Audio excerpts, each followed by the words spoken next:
Mi abuelo dejó todo su dinero a su enfermera, y en el testamento confesó que ella era su hija con una mujer que todos decían que había matado. Aún no entiendo por qué lo llamábamos el hombre del reloj, si en casa había cientos. Colgados, guardados, heredados, quebrados, pero uno era distinto, un pequeño reloj de bolsillo con iniciales grabadas que nadie podía tocar. Solo él, mi abuelo, lo abría cada noche antes de dormir y lo colocaba en su mesita. Decía que lo hacía por costumbre, que el tic-tac lo calmaba. Pero años después, cuando murió y dejó todo su dinero, cada casa, cada inversión, cada terreno y obra de arte, a una mujer que no era de la familia, el reloj cambió de significado. Porque esa mujer, la enfermera que lo cuidó en sus últimos años, resultó ser su hija secreta. Y su madre era la mujer que toda la familia decía que él había asesinado cuando era joven. La historia oficial siempre fue simple. Mi abuelo fue acusado de homicidio, pero lo absolvieron por falta de pruebas. La víctima era una novia de juventud, alguien demasiado intensa, según decían. Y después del juicio, él se casó con mi abuela, tuvo hijos y levantó la empresa que nos dio prestigio. Nadie hablaba del caso. Nunca. Yo supe de él por una vecina que, en una borrachera, me susurró: tu abuelo no fue inocente. Solo tenía mejores abogados que conciencia. Mi relación con él fue tensa. No por algo explícito, sino por lo que se notaba en cada gesto. Era frío, metódico, generoso pero distante. Me enseñó que el poder se ejerce sin gritos. Que uno controla con mirada, con omisión, con presencia. Nunca me dio una palmada en la espalda, pero sí un consejo brutal: no confíes en quien llora fácilmente. Esas lágrimas esconden cuchillos. Cuando enfermó, contrataron a una enfermera privada. Una joven llamada Clara. Discreta, paciente, impecable. Los primeros meses pasó desapercibida, pero con el tiempo empezó a ocupar espacios que nadie le asignó, organizaba sus archivos, lo acompañaba a las reuniones familiares, lo asistía con las finanzas. Y mi abuelo, que nunca se permitía cercanía, con ella era distinto. La miraba con ternura. Le hablaba en voz baja. En Navidad, mientras todos brindábamos, él le dijo: a veces, la sangre no necesita apellido. Basta con mirar los gestos. Nadie entendió. Nadie quiso entender. Cuando murió, hubo duelo, pero también expectativa. El testamento iba a leerse públicamente, según exigencia legal. Mis tíos ya hacían cálculos mentales. Mis primas debatían quién se quedaría con la mansión en Cuernavaca. Y entonces pasó. El notario dijo: toda la fortuna queda en manos de Clara Gutiérrez, por ser la hija biológica de Ernesto Salazar, nacida fuera del matrimonio con Estela Quintero, en circunstancias que este documento explica detalladamente. Silencio. Gritos. Amenazas legales. Mi madre se desmayó.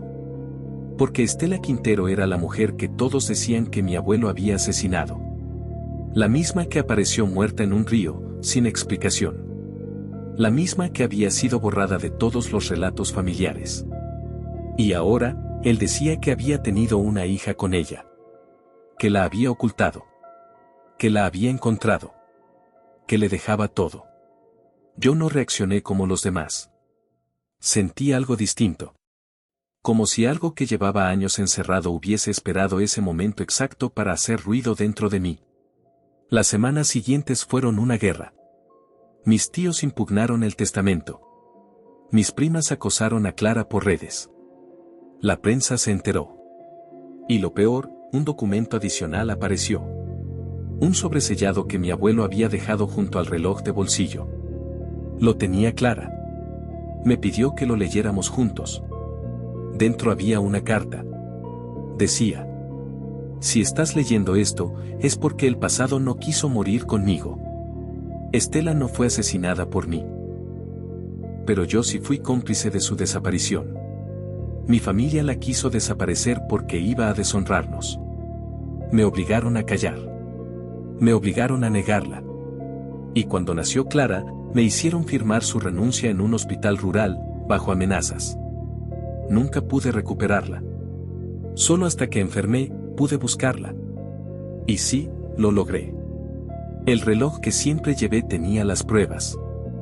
Fotografías ocultas. Certificados. Y esta carta. Me temblaba todo.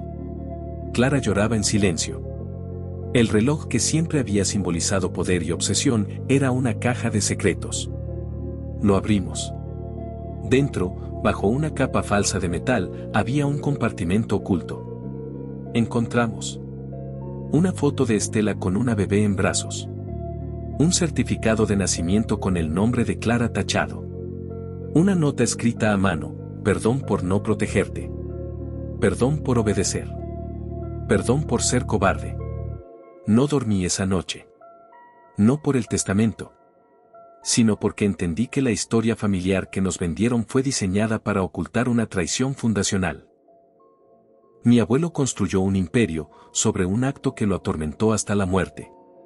Y esa hija, esa enfermera, esa intrusa, era la única persona que conocía su rostro verdadero. Después de descubrir el compartimento oculto en el reloj y leer la confesión de mi abuelo, Clara quiso abandonar todo. Dijo que la herencia era una carga, no un privilegio. Le ofrecí apoyo, pero lo que realmente necesitábamos era entender quién más había. Porque ese nivel de ocultamiento no se mantiene sin cómplices. Y fue mi abuela quien apareció en la historia como la artífice del borrado. En el archivo personal que encontramos en uno de los armarios antiguos de la casa, hallamos documentos firmados por ella donde solicitaba la eliminación de registros públicos vinculados a Estela Quintero. Usó su nombre de soltera. Su firma era Clara. En uno de los papeles, escritos de puño y letra, decía: el pasado no nos define si sabemos silenciarlo. Quien insiste en traerlo de vuelta, nos traiciona. Era evidente. Había liderado el pacto de silencio. Más aún, encontramos una carta dirigida a los hijos, a mis tíos, donde les daba instrucciones sobre qué decir si alguien preguntaba por Estela. La frase clave era: fue una relación enfermiza. Ella era peligrosa. Todos la repitieron durante años. Pero lo que nadie vio venir fue la grabación que mi abuelo hizo meses antes de morir.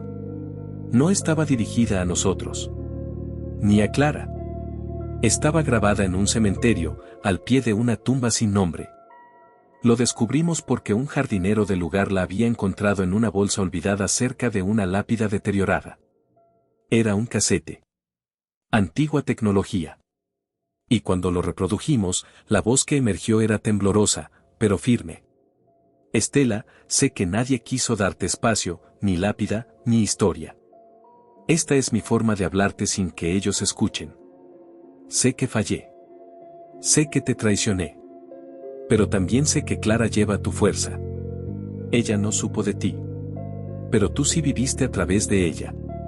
Y aunque me nieguen, aunque digan que fui inocente, tú y yo sabemos la verdad. No te maté. Pero tampoco te salvé. La tumba no tenía inscripción. Pero cerca había restos de una placa. Y en ella, apenas visible, la letra Q. Clara pidió que se instalara una nueva lápida. Una que dijera Estela Quintero. Nunca olvidada. Siempre negada. La familia lo impugnó. Dijeron que no podían validar una historia que nunca se confirmó legalmente. Pero lo hicieron por miedo. Porque el testamento había activado el pánico de reputación. Empresarios aliados empezaron a retirar colaboraciones. Los medios presionaban por entrevistas. Y la pregunta que rondaba cada rincón era: ¿cómo se construyó tanto poder sobre un cadáver sin nombre? Descubrimos más. Una prima mía que trabajó en el Archivo Nacional me entregó un sobre sin remitente. Dentro había copias de correos internos entre mi abuela y funcionarios locales, solicitando la destrucción de registros médicos, notas policiales y fotografías vinculadas al caso de Estela. En uno de ellos decía: esta mujer representa una amenaza simbólica. Si no la borramos, nuestra historia se fragmenta. Pero el intento fue inútil. Porque el reloj, el mismo que mi abuelo guardó durante años como ritual nocturno, era el archivo emocional que nadie consideró. Y Clara, era la prueba viviente de que la sangre no se borra con silencios. Algunos tíos intentaron reconciliar. Me pidieron verlo desde el presente, no desde el pasado. Pero yo respondí con una sola frase. El presente existe porque ustedes destrozaron el pasado. Clara y yo convocamos una ceremonia informal. Invitamos a quien quisiera escuchar. Colocamos los documentos, las cartas, el audio. Todo en una exhibición abierta en la mansión. Muchos no asistieron. Pero los que fueron salieron distintos.